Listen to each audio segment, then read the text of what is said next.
Hello and welcome to IR Thinker, where we explore the world of international relations, one critical issue at a time. I'm Martin Zubko. In this episode, we explore Australia's evolving security strategy in the Indo-Pacific, from alliances with the US and Japan to AUKUS to quote, emerging threats, resilience in the face of great power competition. We ask what role Australia can truly play as a middle power in a contested region. My guest today is Dr. Peter Layton. Hello. Hello. Peter Layton is a visiting fellow at the Griffith Asia Institute, Griffith University, an associate fellow at the Royal United Services Institute, and a fellow of the Australian Security Leaders Climate Group. With extensive experience in aviation and defense, he received the US Secretary of Defense Exceptional Public Service Medal for his work on force structure at the Pentagon. For his academic research, he was awarded a fellowship at the European University Institute. Peter's research interests include grand strategy, national security policies, particularly relating to middle powers, defense force structure concepts, and the impacts of emerging technology. He is the author of the book Grand Strategy and co-author of The Warfare in the Robotic Age. I will, of course, include all the links to his profile, publications in the YouTube description.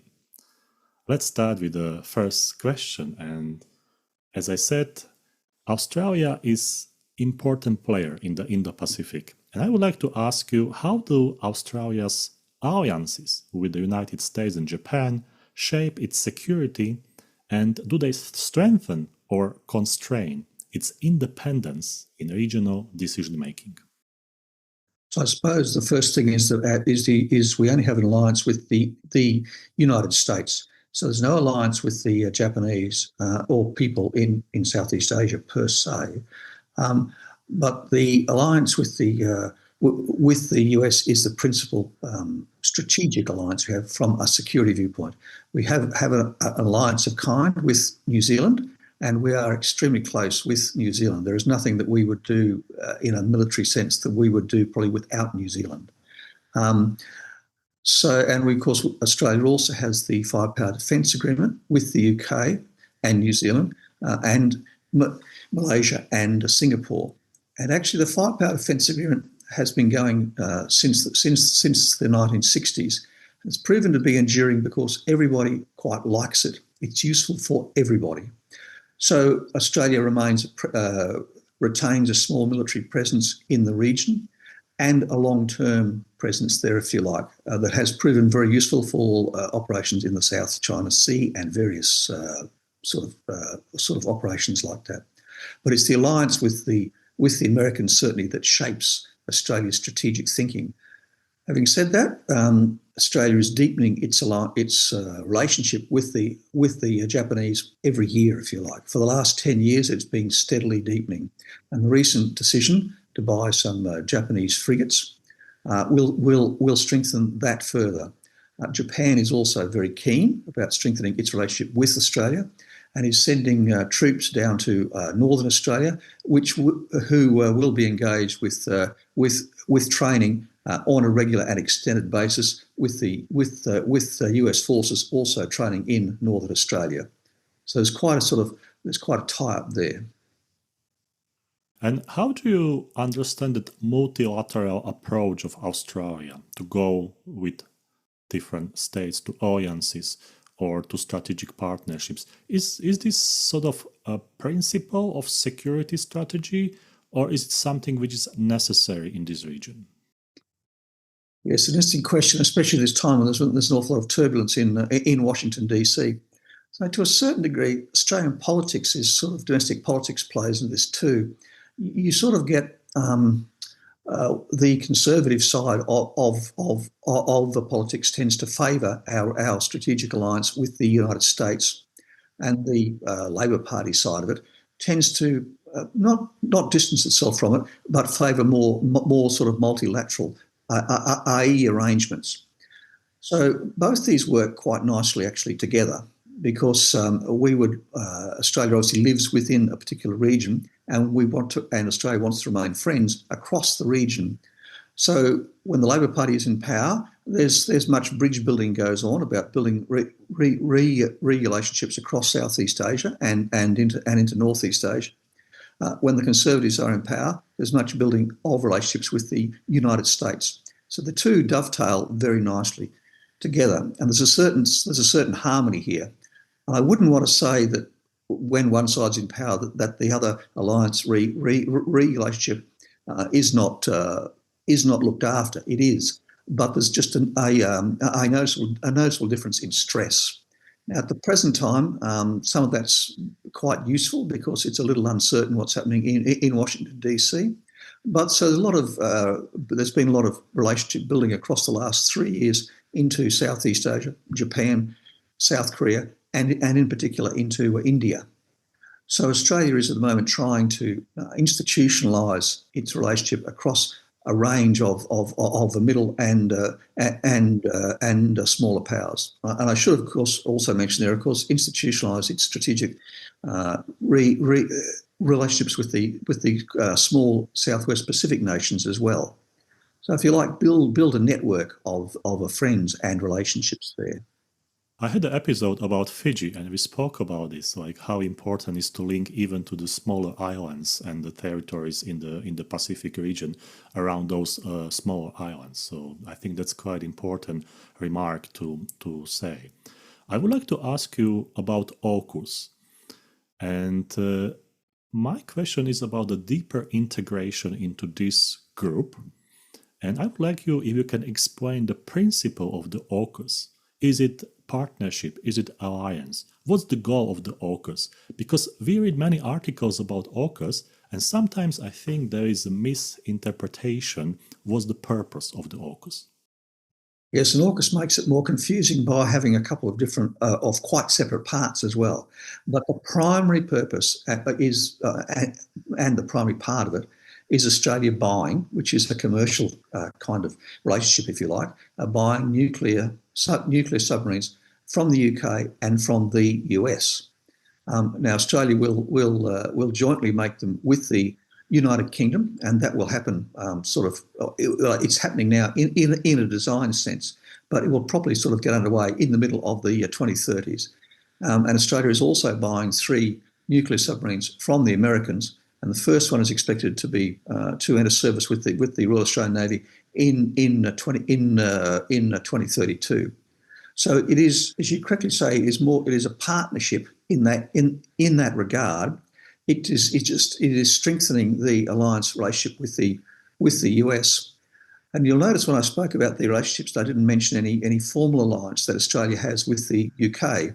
Now, to a certain extent, that has changed this year. And there's been a bit of institutionalisation of that, and we have a bit of a stronger formal kind of relationship in that strategic sense. But because of our history, sort of thing, of our colonial past, there is a very strong relationship existing at the sort of informal and formal level between Australia and the UK. I've worked in London myself, and the relationship is remarkably strong, remarkably deep, and remarkably broad. But it's not one which is written down in some grand pact that some diplomat has signed. It's very much a sort of informal agreement there. That doesn't mean that it's not very strong. So AUKUS is really buying nuclear submarines, if you like. Now, the first cab off the rank is buying them from the Americans. So we've just heard recently that it looks like President Trump has agreed to keep AUKUS going, and Australia will keep and Australia and the US will sort of press ahead with its plans of Australia buying 3 nuclear submarines in the next decade. To a certain degree, of course, it's a commercial relationship. Therefore, the Americans as well are a bit trapped by this too, in that President Trump obviously wants to sell American arms around the world, and this is a very big buy. Therefore, from the American point of view, from his particular viewpoint, this is something that should be kept going. Now, with the UK, it is similar as well. Australia will be building these nuclear submarines for a British Australian design, so we'll be sort of part of the program rather than just simply a commercial buy, if you like. But nonetheless, the Americans are obviously tied up with the British nuclear submarine program very deeply, because the nuclear propulsion system harks back to American technical advice. The Australian version of the British submarine will have an American combat system and use American weapons. So the relationship with America will remain long and very important for this particular purchase. But it is quite different, and you are correct to say it's quite different to our alliance relationship that we have with the ANZUS alliance. There's a formal diplomatic alliance that goes back to 1951 that sets out the sort of what each party expects if there is a conflict in the region. Whereas AUKUS is different to that. While it is providing access to a particular kind of technology, it's a technology partnership, not a strategic one. Now, that's the buying part of it. Now, there's a phase two, a part two, if you like, of AUKUS, which is meant to be a technology transfer part. This is perhaps is in a bit of trouble at the moment, and there's not much happening. Perhaps because it's rather vague. Unlike buying a nuclear submarine, which is a very practical business, and you pay money and you get stuff for it. This is each nation, if you like, sharing their technology secrets and swapping technologies amongst each other.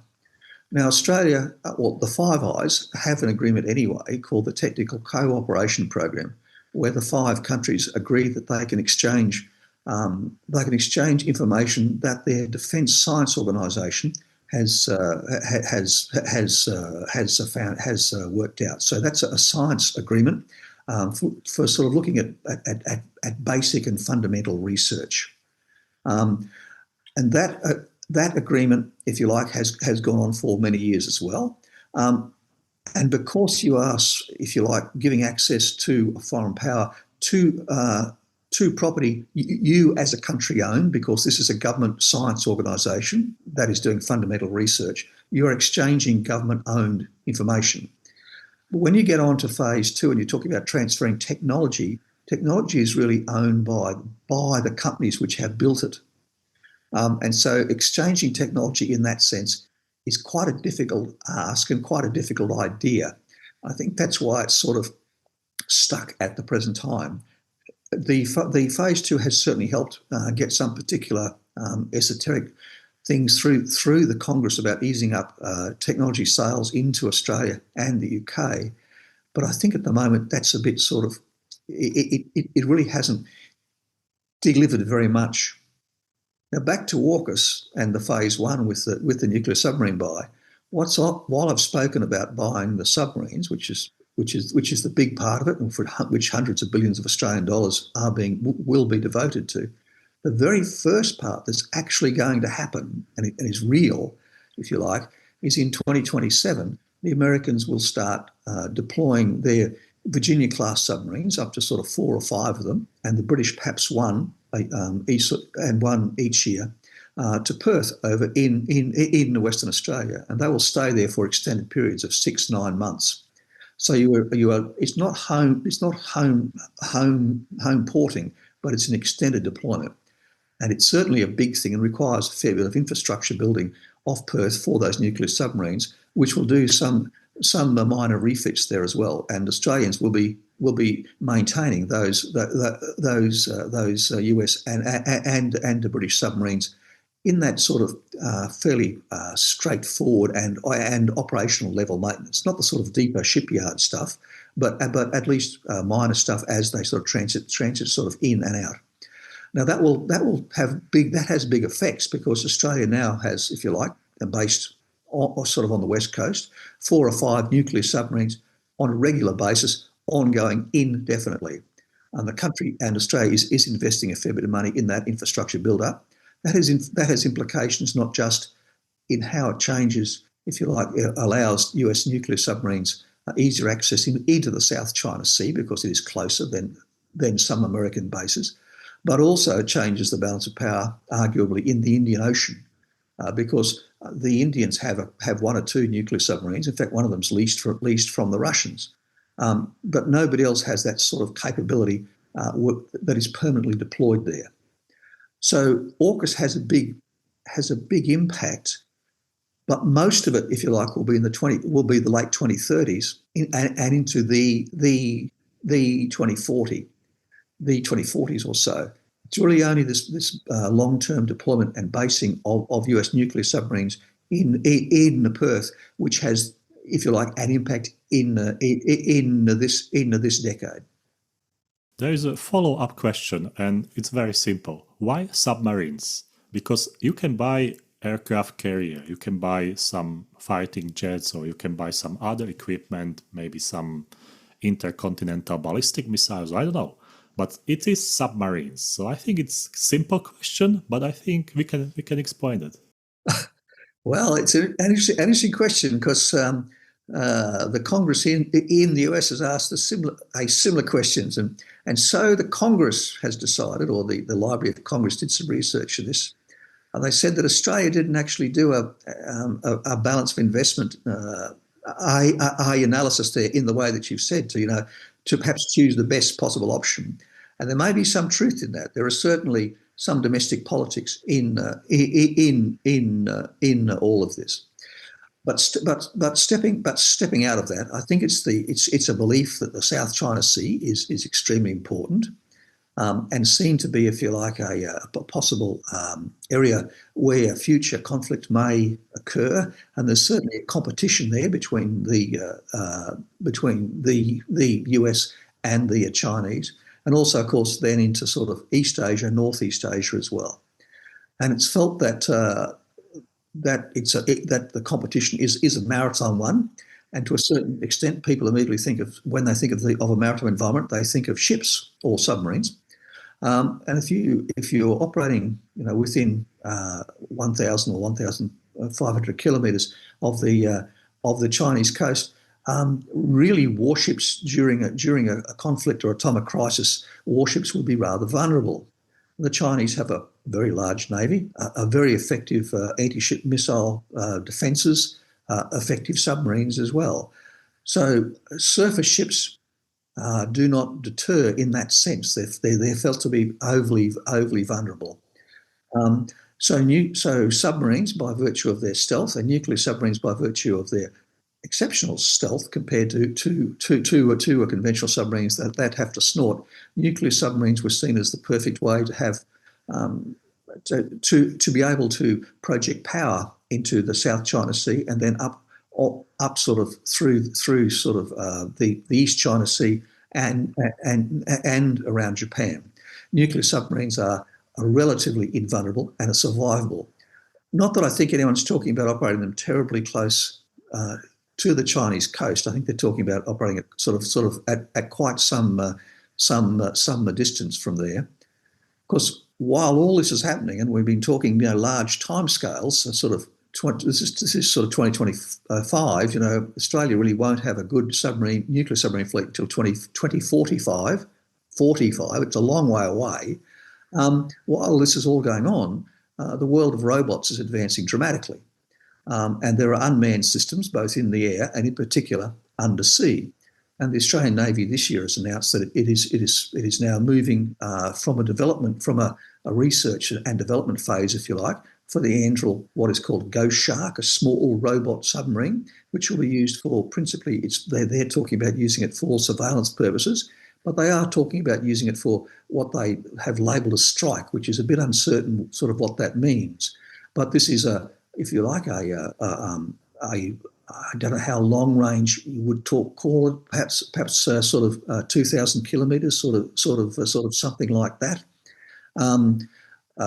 Unmanned submarine that is able to go and to do missions using artificial in intelligence. If it's doing surveillance, it will send back information at some particular time using sort of some means. There's various ways that you can do that. And so over the next 20 years, if we're starting getting robot submarines now, over the next 20 years, that sort of close-in work into coasts where the sort of the anti-submarine warfare defences might be, that will be done, I think, in the future by a lot more by those unmanned underwater vessels. I think it's a fascinating topic because, as you said, it's 20 years basically, and we see how just AI improved within the last 2 years. So who knows what sort of technology will be operating in 2040? And I think it will be very interesting to research this and maybe to watch what we said today in 2040 and see, how naive we were or how right we were. I don't know. But I think it's very interesting research at AUKUS and how Australia is obtaining those submarines, because we know the submarines, I mean, for me, the biggest strength of submarine is surprise moment, because we don't know where those submarines are. That's surprising effect that it's super important. That's right. I mean, and so submarines since World War II haven't been used very much, or with the notable exception, of course, of the Falklands. And that was a surprise, as you correctly say. Submarines, but when you start talking about surprise, you also bear in mind, I suppose, and to go back to your original question there about what other options were there. Submarines are wonderful at killing ships. They're not bad, and they're pretty good at killing other submarines as long as they can find them, which is much harder than it sounds. But they're wonderful at sinking ships. But they tend to be only wonderful at sinking ships. I mean, you sort of can't use them for diplomatic tasks or for humanitarian assistance and disaster relief. They're no good for air defence purposes. For surveillance, they have a lot of shortcomings in that you have to reveal where the submarine is so that you can send information back often. They're very good at what they do, but they don't do a whole range of tasks. So you can't have a submarine by itself, if you like. So it'll be curious to see how things work out. But if we're talking about submarines becoming vulnerable over the next 20 years, of course, surface ships are vulnerable now to these unmanned vessels, and that will obviously get a lot worse.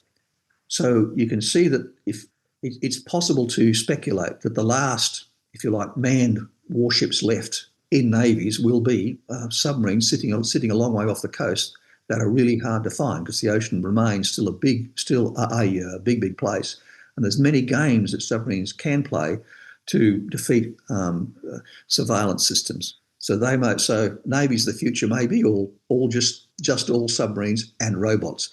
I mean, I think I've just written recently about that hybrid. These concepts of hybrid navies that are having a balance between manned and unmanned platforms certainly does look like the future for armies, navies, air forces.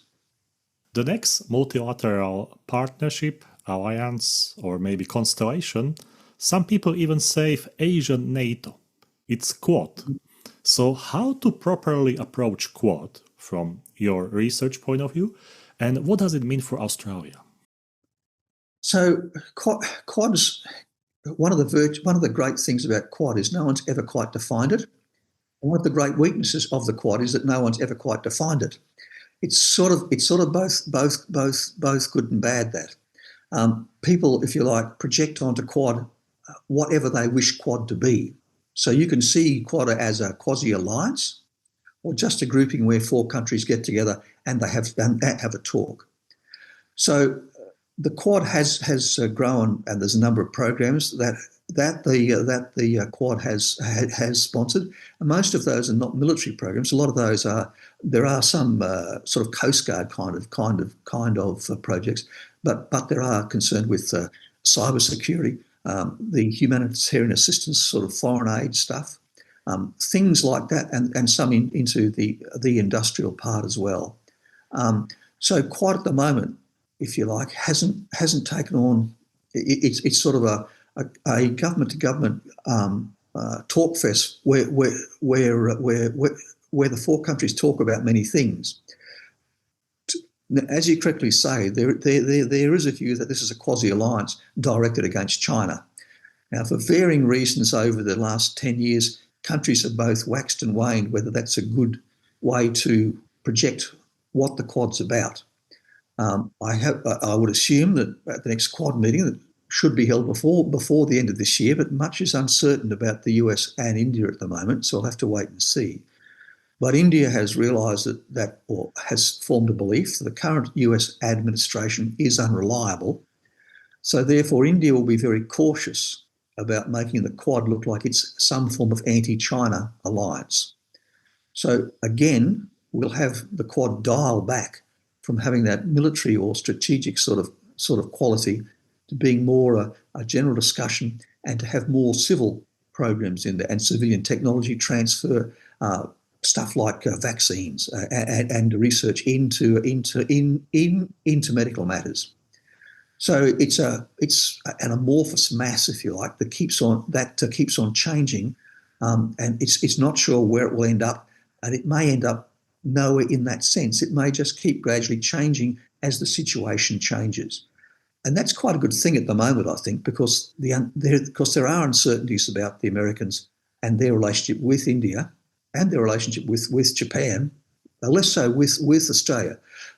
So I think the fact that it hasn't been formalised, that may be one of its virtues now, because there's no need to break anything here. Just let things roll ahead, and the next administration may have a completely different view about this. Go back to your comment there about NATO, though. I mean, there was the famous CETA, the Southeast Asia Treaty Organisation, which was meant to be, if you like, a South and Asian NATO that ran from Pakistan up to Japan, and that fell apart in the early 1970s when the threat changed from being it was originally meant to be part of the containment plan against Russia and then or against the Soviet Union and then China, but then the threat changed from being conventional war to then being insurgencies in Vietnam and Thailand. And insurgencies are sort of politically difficult. They're quite different to interstate war. So CETA as an alliance, if you like, as a treaty organisation, was felt to be an unsuitable vehicle for that. It'd be rather like sort of, in fact, a good example was NATO did not get involved with the UK and Ireland with the Irish Republican troubles there in Northern Ireland during the 1970s, 80s, 90s.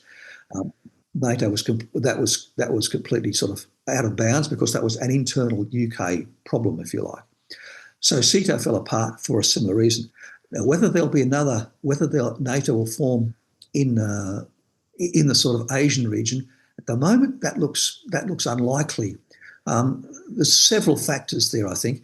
One is that China waxes and wanes from having a charm offensive to being coercive, and tends to play sort of bad cop, good cop on a regular basis, changing from one and then changing to the other. At the moment, it's trying to attract Southeast Asia into its orbit more, and there's lots of relationship building going on there, and commercial aspects of building railways and investment and companies, etc. And so China's building a lot of roads into ASEAN. So at the moment, the ASEAN nations across Southeast Asia there want to sort of sit on the fence and hedge, if you like.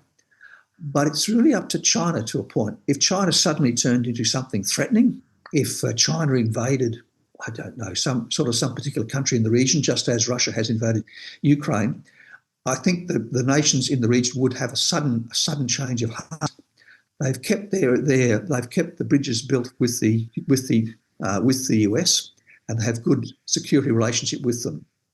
Now, while they're worried about their relationships today from the security point of view, and the interesting one to watch here, of course, is Singapore, which has become very concerned about the Americans in the last 6 months, and yet Singapore is their closest partner in that Southeast Asian region, closest partner with the US.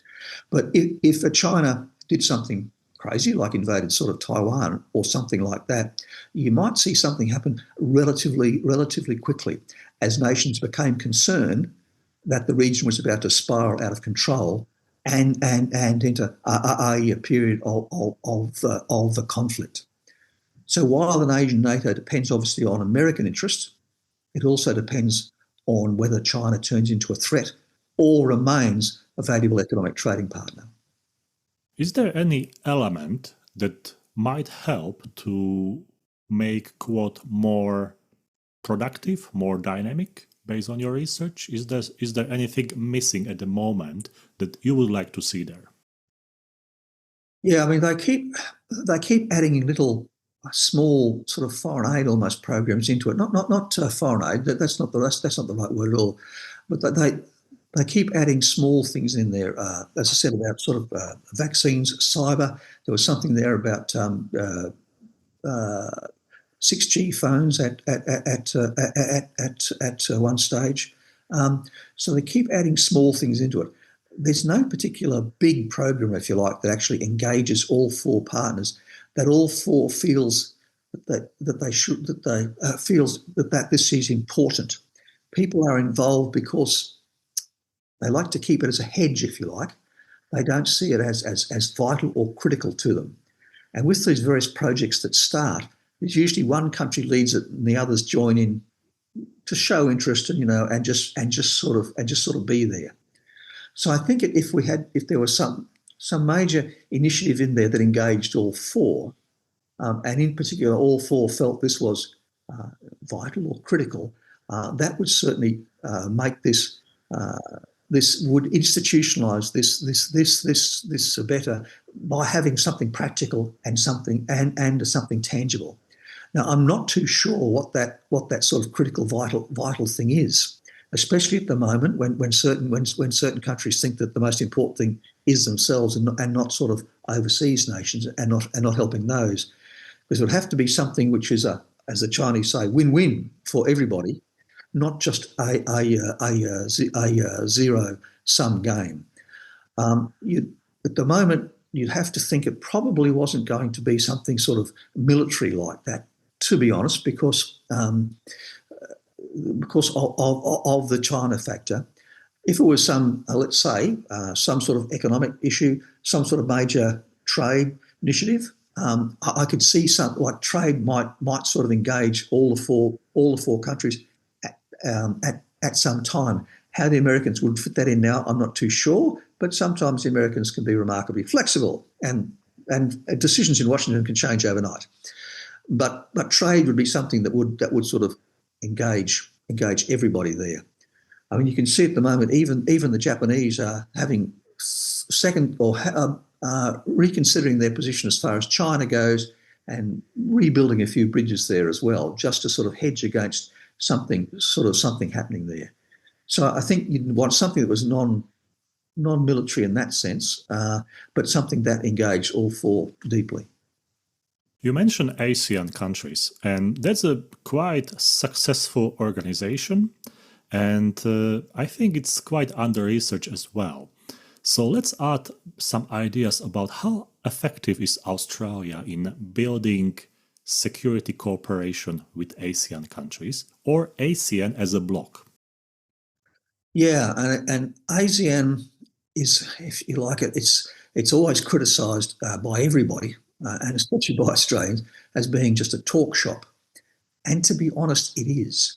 And the whole idea of it, and it's not an institution that we find comfortable with in an intellectual sense. We're used to alliances and formal agreements, and even and trade agreements and stuff like that. So ASEAN exists because it exists.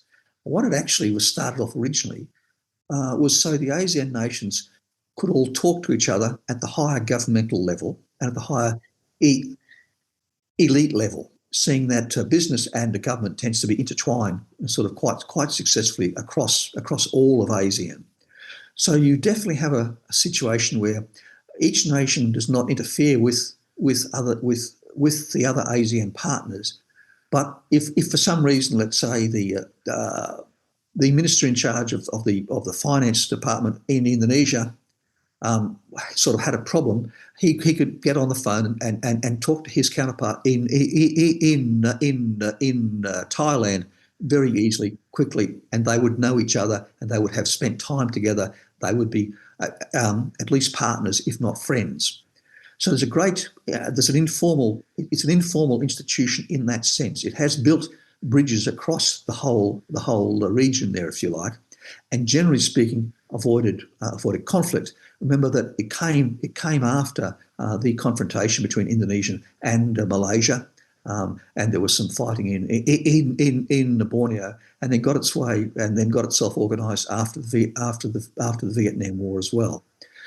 Now, ASEAN, on the other hand, while it's been quite effective at preventing, at keeping the peace, if you like, and in the nations working with each other often, they do find it difficult, because it's so informal, to then actually react to some new threat or some new demand. At the moment, there are many amongst ASEAN who would like ASEAN as a bloc to be standing up to the Trump tariffs, and to be taking this from a bloc point of view, not as an individual country viewpoint. But each individual country is cutting deals separately, and so it's not standing together. It's being sort of it's falling by being divided. And that's relatively common. And ASEAN has not been able to solve the problems in Myanmar. That civil war goes on regardless. Just recently, ASEAN had both a success and a failure on the Thai and the Cambodian border, where there's some minor fighting there for about sort of 2 or 3 days. Now, ASEAN then was able to get the two countries talking together. The ASEAN Secretariat in Indonesia sort of got them to talk together and stop that particular conflict, let's say, or at least dialed it back so that there wasn't active violence involved. So ASEAN sits in the background as a really great thing for the region that has helped its economic growth enormously. The countries, generally speaking, have no view that they would actually fight each other. That's sort of almost sort of inconceivable, if you like, even though they follow what the adjacent country is doing, and when the adjacent country buys something, they'll buy something similar, so that everyone keeps up pace, if you like. But their military forces are often not particularly effective for interstate warfare anyway. But they do keep up with the latest technology, and they certainly have, if you like, a core force that could be expanded over several years if a major threat developed. So ASEAN's been very, very successful as a group in that sense.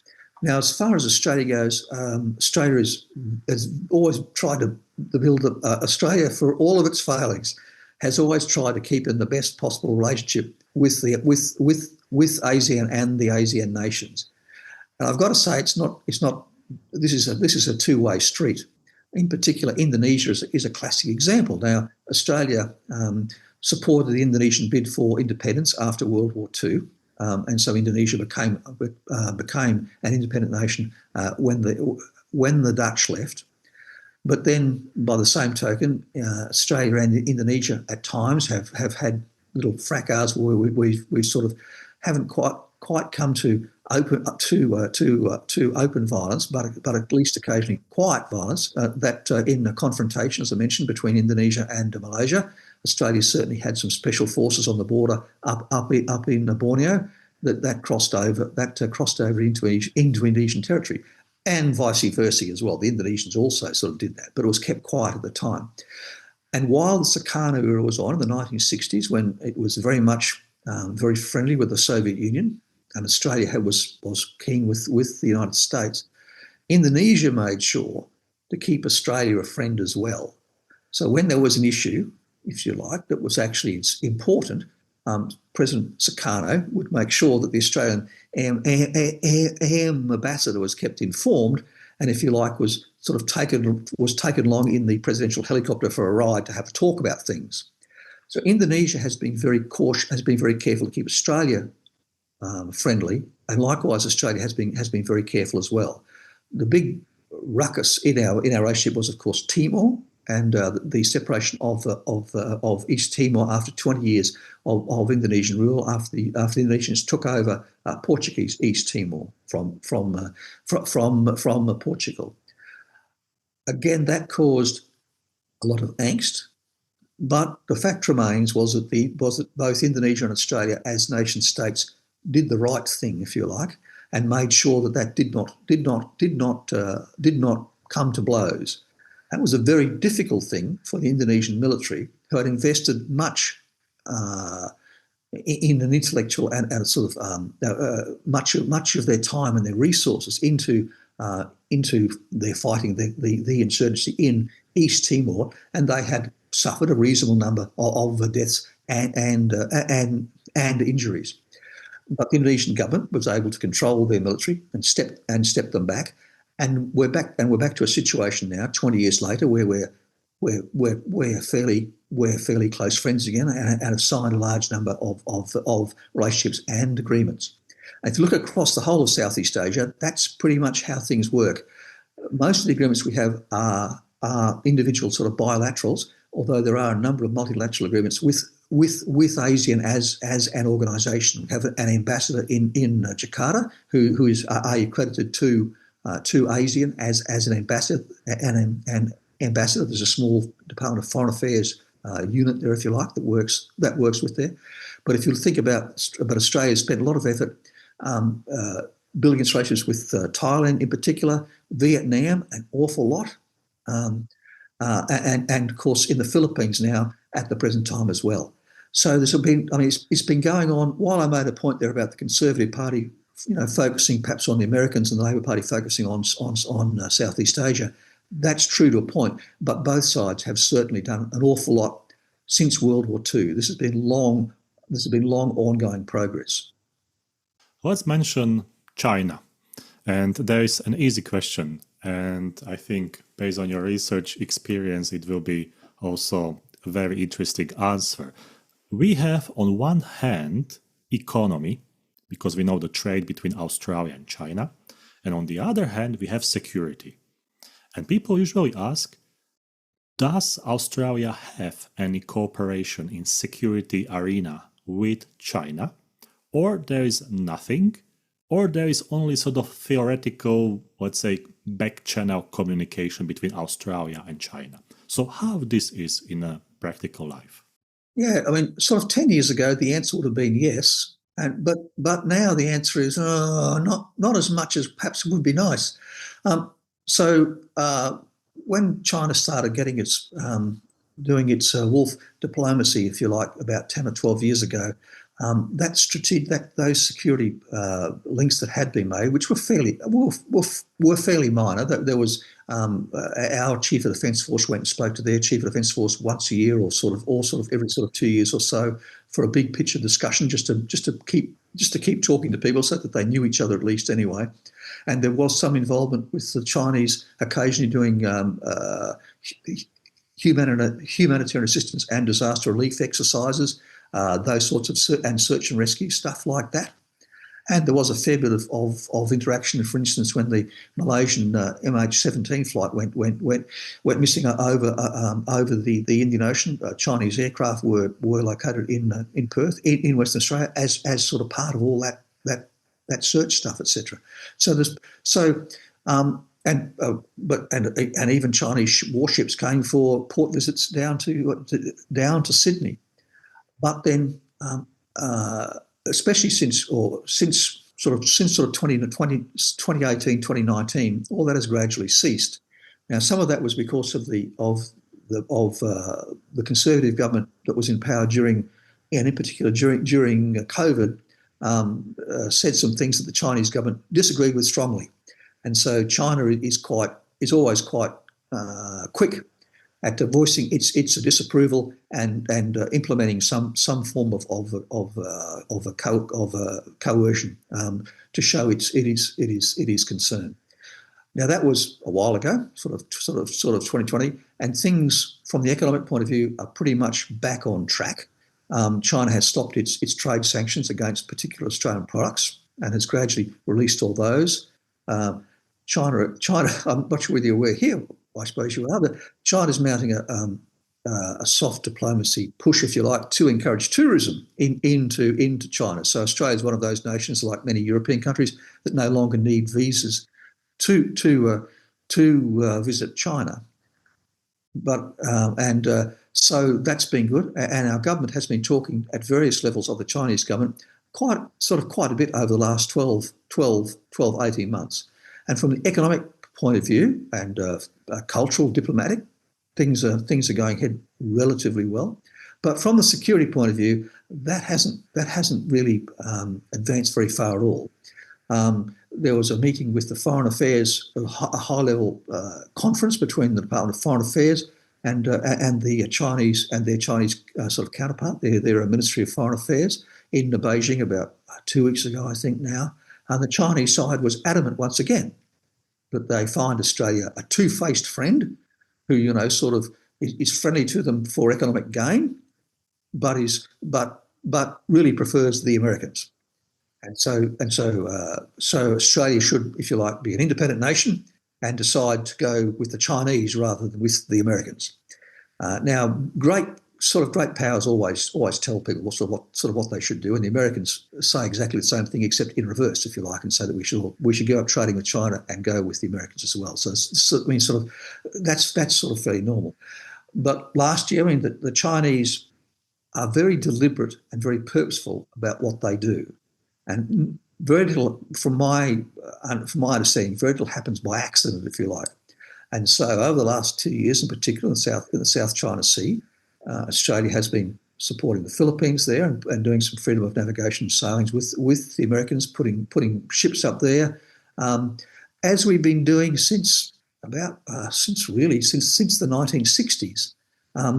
Doing maritime surveillance across that part of the world, the northern part of the Sea of Bengal, into the South China Sea, the Malacca Straits.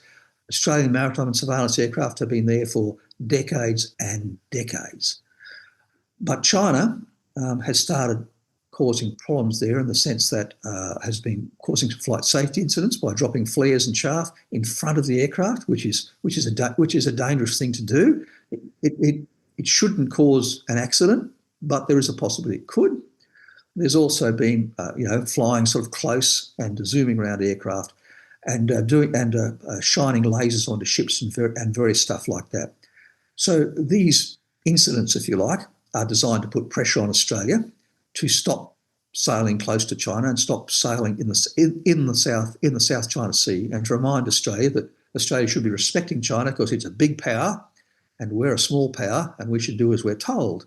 So last year, a small Chinese task group of a destroyer, a frigate, and a refuelling ship transited around Australia. They didn't stop for a port call, but they did journey around Australia, and just to, if you like, to emphasise the point that the Chinese have a big, powerful navy now, they while the ships were passing, they stopped and they manoeuvred directly under the air lane between Auckland, New Zealand's largest city, and Sydney, Australia's largest city. And right in the middle of the day, at sort of peak civil flying time between the two cities, the Chinese Navy declared a danger zone that went up to 50, 60,000 or sort of 20, 30,000 metres and about 60 kilometres around it, and declared that they were going to do weapons firing in it. Now, that disrupted the civilian airlines, so the civilian airlines then had to suddenly avoid that particular part of the ocean.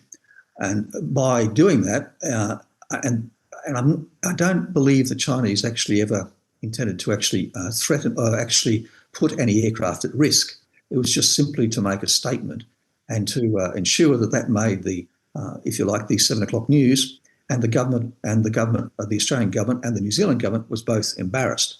You have to bear in mind that while the ship was transiting around Australia, as I said and mentioned before, that Australia and New Zealand have a very close relationship. Well, there was a New Zealand frigate that was shadowing this particular Chinese task group, but no one knew that the Chinese were just about to do this particular gun or declare this particular danger zone around them. So those kind of things both embarrass the government, but remind the government that China can do unusual things and irritate it. But on the other hand, this year the Chinese have been keener to do some security talking. As I mentioned, that there's been the foreign affairs discussions with them recently about security matters in Beijing, where both sides have exchanged their views at, if you like, the working level of the foreign affairs and defence. And the chief of the Defence Force has been and visited his counterpart up there in Beijing. So there are some minor green shoots there, if you like, about getting back to what the relationship was 12, 13 years ago. But it will always be a problem, or it'll be a problem that while China is doing its grey zone actions in the South China Sea, that in this that causing these problems up there will have some flow-on effects, and China and Australia will sort of constantly be will disagree about those particular kind of security arrangements. I'd like to put two questions into one, and that's the national defense strategy of Australia, and how does it reflect the vulnerabilities or threats that Australia is facing when we put Australia into the level or dimension of middle power, like maritime nation? So there's sort of there's two parts to this to a bit, if you like, and it ties in with foreign affairs as well, and defence and foreign affairs are intimately related here. So we have a particular balance of power strategy that is seen as a form of collective defence. Now, collective with a small c, not as with a properly institutionalised business like NATO, but working with the Americans and the Japanese and the Philippines and various other countries, usually American allies, in a collective defence posture that will manage China and balance China. So there's a balance of power between, if you like, the Americans and its allies, and the Chinese. And so Australia has certainly strengthened its relationship with the US, the Philippines, and Japan and South Korea as part of that particular balance of power approach. Now, in that, and the second part to that, that's the great power strategy, if you like, one great power against another. But most of Australia's region are middle powers, including the Indians, who are ascending the throne, if you like. So the second part of it has been an engagement strategy across the region and the Southwest Pacific and Southeast Asia, etc., to build as many relationships as we can across the region. Now, from a defence point of view, that works quite well. We've always done a lot of exercises and training around the region, but nonetheless, it's difficult to do both engage more and more countries more and more deeply at those middle power countries and the Southwest Pacific, to engage those at the same time as engaging the Americans more and more closely as well. The Australian Defence Force is relatively small, only overall about 100,000 people. So doing sort of everything at once is certainly stretching what the Australian Defence Force can do. And of course, you've got not just those kinds of, if you like, peacetime military relationship building like that, but there are a lot more disaster relief things happening these days as well, both in Australia and in the region. So that's also having and impact and stretching people. Now, from a military point of view, if we go back to that first one, the great power balance of power strategy, it was seen that Australia's military strategy would be what's called deterrence by denial. So Australia would build a military force that was strong enough to deny anybody projecting power against Australia. So Australia is in the fortunate situation of being an island. So and we think an invasion of Australia is extremely unlikely. So it was more likely that someone, either through maritime or air attack, would project power that way. So the denial, the deterrence by denial, is to have a sufficiently strong defence force, if you like, to keep maritime and air forces away from Australia. Now that could mean putting some small army units forward as well that would operate some form of anti-ship missile system or anti-air missile systems as well. So the army still has a role in there, even though this is a maritime theatre. So that's why with this focus on the great power, that's why, if you like, a lot of investment is going into naval shipping at the present time. And we mentioned before about buying some Japanese frigates, and obviously AUKUS is all about maritime power. You can see that the tension, if you like, we talk about warships and shippings and aircraft is obviously there. Australia has completely changed over its air force over the last 10 years. So most of the air force is very modern. But when you think about the army in this case, with the engagement strategies across the region, most of the region's militaries are dominated by the army. So actually, the army is extremely useful for building bridges and relationships across the region with the other defence forces. So I feel like the army has a great role in engagement, but a lesser role in that sort of that great power maritime warfare sense. When we speak about security and military, we often speak about threats. But one of the biggest threats we sometimes overlook, and that's funding.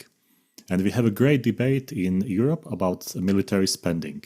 You mentioned that you're going to buy submarines, you invest into modernization of the army. How is the situation with funding, and what's the internal, let's say, atmosphere when it comes to military spending? I mean, at the end of the day, what do peacetime military forces do but fight each other for money? You know, it's the battle of the budgets during a peacetime. Now, the government, in prioritising maritime forces, has definitely taken money away from the army, and I mean that's another interesting development. I suppose the last sort of 20, 30 years has been the Conservative Party has tended, when it is in power, it has tended to emphasise the army, perhaps surprisingly, whereas the Labor Party sort of emphasises air and the naval forces. So the previous Conservative government had decided they would buy a range of mechanised and armoured vehicles, but the current government has stepped back from that and has reduced the size of those to save money for buying warships. So there's definitely a shortage. There's always a shortage of money. So we have our problem at the moment in that, as you correctly say, the Americans have been putting pressure upon the European nations to increase funding. Australia's spending about 2% GDP at the present time on defence. And it really looks at the moment that it's going to be very difficult to both afford nuclear submarines and the rest of the Australian Defence Force. It's almost like there's two buckets here, if you like, the nuclear submarines and the rest of the Australian Defence Force. So I think we'll have to see a further increase in defence spending. Now, there's an expectation that the Americans will keep pressuring Australia to increase defence spending, but as we know, how you actually categorise defence spending is a very interesting argument, and you can categorise things that might be considered nation building or infrastructure as defence as well. So certainly the NATO nations and the Americans and us, what qualifies as part of the defence budget does certainly differ. So I think the government has been telling the Americans, has been including stuff, including various programs and projects in the defence budget when they tell the Americans how much they are spending as a percentage of the GDP, to try and say, well, if we include what you include in your defence budget, we're actually spending a lot more than 2% GDP. And I think that story has been accepted so far.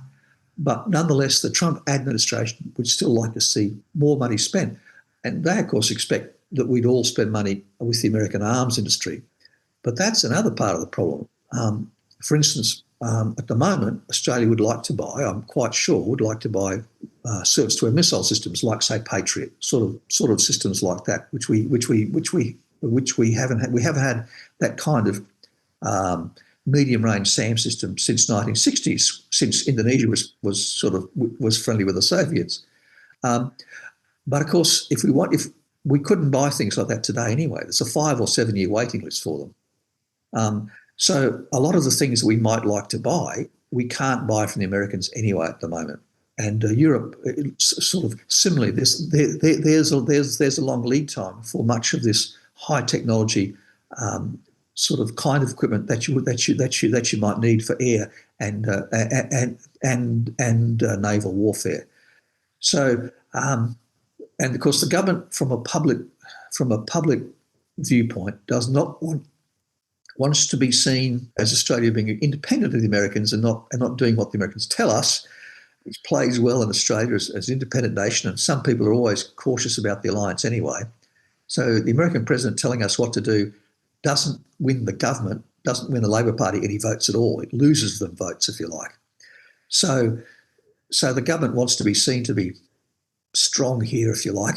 So there's domestic sort of political issues here or here also.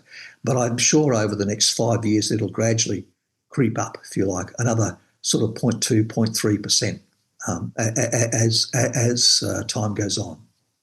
Is it possible to evaluate to what extent is Australia dependent on buying weapons overseas? Is there any sort of domestic produce level of equipment, or mostly everything is basically imported from different countries?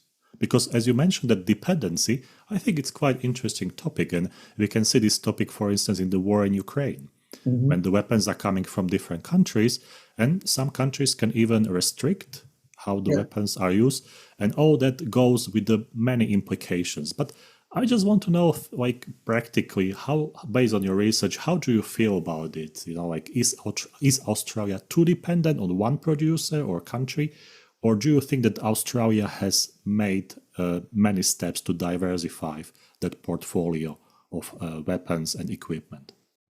Well, this is a strategic question that cuts back to the threat and who you think you'll be fighting in the future. Now, I said about with that great power strategy there before with collective defence with the Americans, if you like, because it's assumed that any big major war like that, we would be fighting alongside the Americans and with the Americans. The assumption is made that, therefore, it's in the Americans' best interest to keep supplying us with spare parts, maintenance, fuel, and all those other sort of issues. So our supply chain should be a little bit like the second phase of World War II after the Japanese attacked. It's in the Americans' best interest to help Australia because so that we can help them. And that certainly was the case in World War II after Japan joined the war, if you like. The problem for Australia would be, the worst case would be if we had to fight a war independently, as in if the Americans were not supporting us. Now, a lot of thought was done about that back in the 1980s. In the early 1980s, of course, the British had fought a war in the Falklands, and the British found that the Americans would not support them in the war in the Falklands, especially in the very early start of the Falklands War. Now, later on, the Department of Defence in the US came on board and sold them arms and provided a fair bit of I wouldn't say passive support, but sort of almost active support. But the Americans could have won the war in a day by sending a nuclear aircraft carrier down to the Falklands and telling the Argentinians to go home. But they didn't. They let the war happen. So Australia in the 1980s saw that happen, and our relationship then was we tried to become a lot more independent for exactly those reasons, because it was felt that if there was a war, say, between Australia and Indonesia, that the Americans would be reticent to support Australia actively, but they would sell us equipment. So they would sell us hardware and supplies and maintenance. Because it was during the latter part of the Cold War, and Indonesia was an important country from the American point of view in that sort of third world and the non-aligned movement. So the Americans, it was felt, would be pretty much like Argentina and the British. The Americans would be reticent to help Australia in a conflict like that. Today, we're talking about a major power war, possibly, well, the Americans would say, against China. And so therefore, the Americans are spending money building up their infrastructure in the northern part of Australia for some hypothetical conflict that will hopefully never happen. So the Americans are finding Australia a suitable piece of real estate, if you like. We're outside the range of a lot of Chinese weapons. So in the event of a major war, they could conceivably transit aircraft and ships through Australia, maybe even based in here. Many things would depend upon what the government of the day decided in Australia. So we're suddenly useful for the Americans again. So that sort of counters some of that argument. However, as you correctly say, the problem is if Australia wishes to be more independent. Now, we have the capability to build some things in Australia. We can build sort of armoured vehicles and stuff like that, given some time, and we can build warships. but a lot of but a lot of the systems that would go on a warship are imported. Now we've got that's not completely true. Over the years, there's been a fair bit of work done, for instance, for naval radars and for naval combat systems. And while we are building what is a copy, or the Type 26 frigate in Australia, which is a British design called the Hunter class, that will have an Australian radar system on it, etc., and all that sort of stuff. But we'll still have American standard missiles, American weapons. So there are some areas where we have a limited sort of independence, if you like. And of course, Australia has, as I just mentioned, that the Anduril Ghost Shark robot submarine will be built in Sydney, apparently. And Boeing Australia has built a loyal wingman, a collaborative combat aircraft that they're building just outside of Brisbane. And both those programs, most of the components are made in Australia, but some aren't. Some are imported, so there's still supply chain issues there. There is a desire amongst some members of the public, at least, to become more self-sufficient and to build more things in Australia. And the Labor government, because it likes manufacturing industries, they'd like to do that too. But of course, all that requires, because we're a small nation a long way from anywhere, all that requires a lot of government subsidies, and that requires a lot of budget spending. And so there's issues about going into deficit budgets as well. So the business about increasing Australia's defence industry is very much tied up with that nation building, and whether we return to being more of a manufacturing nation than we have been since about 1970, sort of 1980. Australia was late to the globalisation party, if you like, and really didn't become terribly globalised sort of until the 1990s. And it was then that most of the manufacturing industries in Australia left, because there were no more tariff walls that protected them. And so overseas manufacturers were cheaper, and defence was affected exactly the same. Buying things offshore was always cheaper and easier and quicker than building something onshore. Yeah, that's, I think, very interesting area to research, because on one hand, you get a product, but also you are sort of exporting skills, because people somewhere else are researching, manufacturing, assembling the weapons. So that might be something to research as well. The last question for today's interview. We have some junior researchers, maybe some students watching this podcast. And I would like to ask you, what do you think about some under-researched areas regarding Australia's security, maybe national defense, national security, that might be interesting for them to have a look? Or maybe you see some sort of deficit of intellectual knowledge in those areas, and you would recommend them to research, to have a look, maybe to consult with you as well. So, I mean, from the Australian point of view, the biggest problem that Australia has and has had for the last 20 years is the rise of China, and with the Americans being our security partner and the Chinese being absolutely vital as the economic partner. And pleasing both sides of that equation has proven to be is always difficult, and looks like getting more and more difficult in the future. So the problem with Australian strategic thinking has been an over-focus, if you like, or a strong focus on the military part of strategic thinking, rather than looking at economics as well. So Australia has been interested about, if you like, the application of power rather than the building of power. And we have not been able to match at the geostrategic level our desire for thinking about strategic and defence matters with thinking about economic matters, and to integrate the two. We sort of kept both of those separate. Now, the Chinese, because of their Marxist background and various other issues, they certainly integrate the two better than us. Now, we would say that causes problems, and it certainly does, but certainly we need to sort of find some way of balancing that circle, if you like, or squaring the circle, as we say, between economics and security. And we haven't got a very good handle on that. Now that gets round to the standard things. Clearly the global trading system is in a state of flux at the moment, and it's very dynamic. It's unsure what will happen. And there is a relationship there between trade following the flag or the flag following trade. And so as the global trading system changes, our security relationships are going to change as well. At the moment, there's the security relationship of particular interest to us, of course, there's several, but Japan and India are the big sort of areas of interest here. The Japanese are a middle power, a very wealthy one, but demographically speaking, they are in decline. But they have a very competent military force, and they're very big in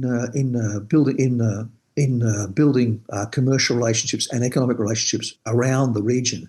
They've done a remarkable job there, and into Central Asia as well, on the other side of China, if you like. Australia has not played in that kind of use of economic power to advance its strategic interests anything like the Japanese have. The Japanese, because probably of their restrictions upon their military spending, have used their economic heft to advance their strategic interests very nicely. And India, of course, is different, and they have quite a different sort of a civilizational approach to us, and they look at things very much from a sort of almost a semi-mystical sort of, not a religious point of view, but they have a different perspective. They're a very big, very large population base that's keen to expand. They will soon be the sort of fourth or fifth the largest economy in the world by purchasing power parity, etc. They're building up a large military force. They've got nuclear weapons there that they've developed for themselves with their indigenous industries. Their defence industries are quite impressive at times, although they have their challenges. So for Australia, you've got how to handle China, but also what the future is relationship with Japan and with India. I mean, India borders China. How deeply do you get involved with India and its particular problems with China?